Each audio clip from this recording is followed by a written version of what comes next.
রমজানের একেবারে শেষের দিকে এসে যে সমস্ত আমল আমাদের করতে হবে, এর মধ্যে একটা গুরুত্বপূর্ণ আমল হলো সদকাতুল ফিতির আদায় করা, যেটাকে আমরা ফিতরা বলি। এই ফিতরার যে আয়োজন, এটা কেন? নবী করিম সাল্লাল্লাহু আলাইহি সাল্লাম বলেছেন, যাকাতুল ফিতরি তুহরাতান লিস-সাইমি আনিল লাগবি ওয়ার রাফাস ওয়া তুহমাতাল লিল মাসাকিন। ফিতরা ব্যবস্থাপনা পৃথিবীতে এক অভূতপূর্ব ব্যবস্থাপনা। পৃথিবীর ইতিহাসে এরকম ব্যবস্থাপনা আজও পর্যন্ত কেউ দিতে পারে নাই, কেমন তুলতে পারবেও না। নবী করিম সাল্লাল্লাহু আলাইহি সাল্লাম বলেছেন, ফিতরার দুটি লক্ষ্য। এর একটা হলো পুরো রমজান জুড়ে আমাদের যে সমস্ত ভুল ত্রুটি হয়, সিয়াম সাধনা করে ভুল, বিচ্যুতি, অনর্থক কাজ, অহেতুক কাজ, মিথ্যা কথা, এই কাজগুলো করা নিষিদ্ধ, বাট সেগুলো আমরা অনেকে আমাদের অজান্তে হয়তো করে ফেলেছি। তো ফিতরা দেওয়ার মাধ্যমে আমাদের সিয়ামকে, আমাদের রোজাকে মূলত রিফাইন্ড করা হয়, এটাকে ফ্রেশ করা হয়, পরিচ্ছন্ন করা হয়। রোজার ফিল্টারিং সিস্টেম বলতে পারেন ফিতরাকে, যে ফিতরা দেওয়ার মাধ্যমে রোজা রেখে যে সমস্ত ভুল বুচ্ছিত হয়েছে সেগুলো আমরা কারেকশন করি, সেগুলোকে আল্লাহ তাআলা পরিচ্ছন্ন করে রোজাটাকে অ্যাকসেপ্টেবল করে নেন। এটা হলো ফিতরার একটা উদ্দেশ্য। ফিতরার আরেকটা উদ্দেশ্য নবী সাল্লাল্লাহু আলাইহি সাল্লাম বলেছেন যে এটা হলো তুহমাতাল লিল মাসাকিন, গরিব অভাবী মানুষদের জন্য খাদ্য বিতরণ কর্মসূচি। গোটা পৃথিবীতে ঈদের একটা দিন সারা বিশ্বের সমস্ত মুসলমানদের, সমস্ত অভাবী মানুষদের ঘরে যেন অন্তত একটা দিন খাবার পৌঁছে যায়, ইসলাম সেজন্য সে ব্যবস্থাপনা করেছে। এখন খাদ্য বিতরণ কর্মসূচি গোটা বিশ্বব্যাপী পরিচালিত হয়, বিভিন্ন সংস্থা করে থাকে, আমরা জানি। ১৫০০ বছর আগে এই গণহারে সকল অভাবীদের ঘরে ঘরে খাদ্য বিতরণ কর্মসূচি, এটা সর্বপ্রথম চালু করেছে ইসলাম। ইসলামের আগে মানব ইতিহাসে কেউ দেখাতে পারে না যে এরকম ব্যাপক হারে খাদ্য বিতরণ কর্মসূচি নামে কোনো প্রজেক্ট কেউ হাতে নিয়েছে। এই প্রজেক্ট সর্বপ্রথম ইসলাম নিয়েছে ১৫০০ বছর আগে। প্রত্যেকটা গরিবের বাসায় যেন খাবার পৌঁছে যায়। এই ফিতরা ব্যবস্থাপনার আরেকটা ভিন্ন দিক আছে, চমৎকার অসাধারণ একটা দিক আছে। সেটা হলো ইসলাম আমাদেরকে ভোগ করার অনুমোদন দেয় শরিয়ার সীমানার মধ্যে থেকে। আল্লাহ কোরআনে বলেছেন, কুলু ওয়াশরাবু, তোমরা খাও, পান করো, বাট ওয়ালা তুসরিফু, অপচয় করো না। আল্লাহ তাআলা আমাদেরকে সাধ্য অনুযায়ী শৌখিনতা করার পারমিশন দিয়েছেন। আল্লাহ আপনাকে অ্যাবিলিটি দিয়েছেন, আপনি একটা দামি মোবাইল কিনেছেন, কিনতে পারেন, শরীয়ত আপনার জন্য অনুমোদন করেছে, নিষেধ করেনি। আল্লাহ আপনাকে তৌফিক দিয়েছেন, বেশি দাম দিয়ে একটা পোশাক কিনেছেন, কিনতে পারেন, আল্লাহ নিষেধ করেননি। নিষেধটা কি? শরিয়ার সীমানার মধ্যে হতে হবে। শরিয়ার সীমানাটা কি? খুবই সিগনিফিকেন্ট, খুবই সুনির্দিষ্ট কয়েকটা বিষয়।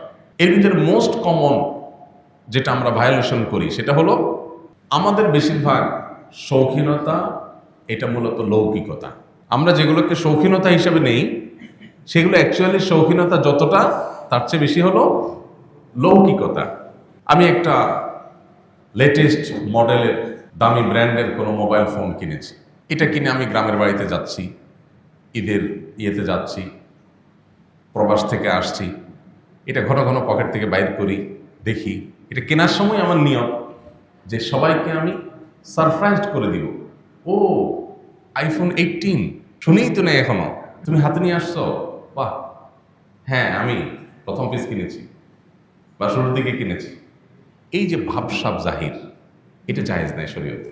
এটা অহংকার থেকে আসে, এটা ছোট লোকই। ইন্টেনশন যদি হয় যে এমন জামা পরে যাব সবাই দেখে বলবে, আরে নতুন দেখা যাচ্ছে, কোন ব্র্যান্ডের ভাই, কত নিছে?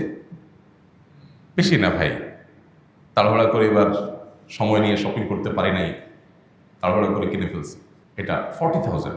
আরে বলেন কি 40,000? হ্যাঁ, আশ্চর্য হচ্ছেন, এর আগে ঈদে তো আমি 60,000টা কিনেছিলাম। মানে আপনি বোঝার চেষ্টা করেন আমি কত বড় বেকুব, আমি কত বড় ছোট লোক। এই যে মেন্টালিটি, এটা এখন আমাদের সমাজে ঝেঁকে বসেছে।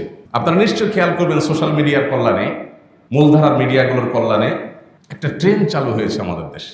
ঈদের কেনাকাটা হচ্ছে মার্কেটগুলোতে, সাংবাদিকরা গিয়ে মাইক ধরছে, আপনার ঈদের বাজেট কত? কেউ বলছে 10,000, কেউ বলছে 20,000, কেউ বলছে 5,000, কেউ বলছে 3,000। তো এইটাকে আপনি কি করতে চান?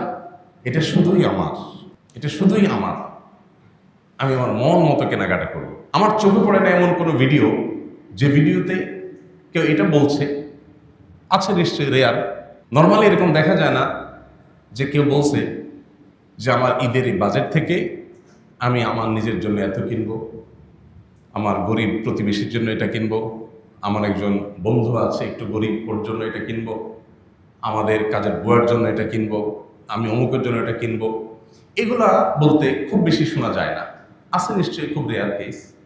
বেশিরভাগ লোক, বিশেষ করে উঠতি বয়সের তরুণদের মধ্যে এই জিনিসটা দেখা যায়, খুব গর্ব করে বলে যে এটা অনলি ফর মি, এই পুরো বাজেটটা আমার।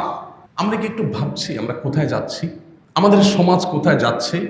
আমি আমার শৈশবের ঈদের দৃশ্য এখন আমার চোখের সামনে ভাসে।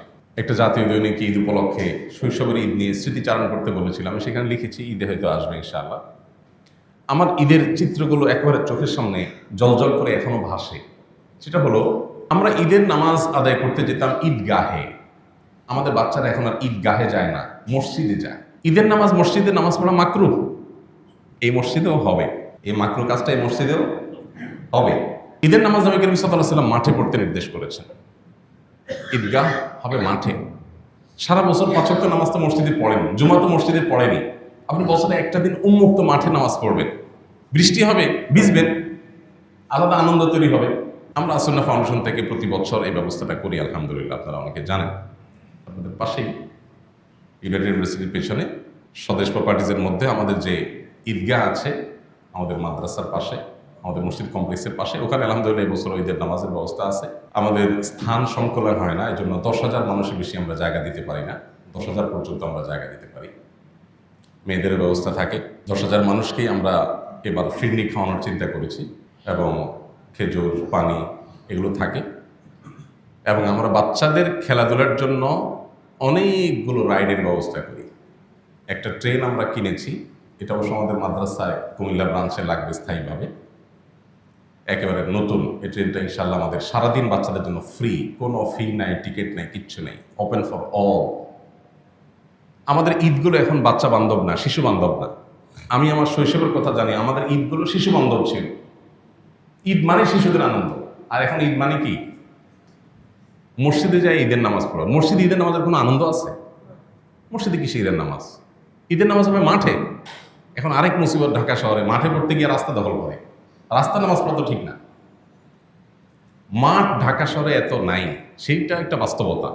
যে পরিমাণ পপুলেশন, এত মাঠ নাই। মাঠ সব আমরা ভরে ফেলছি বিল্ডিং করে করে, পরিবেশকে ধ্বংস করে ফেলছি। ন্যূনতম নিঃশ্বাস ফেলার জায়গাটা ঢাকা শহরে আমাদের নাই।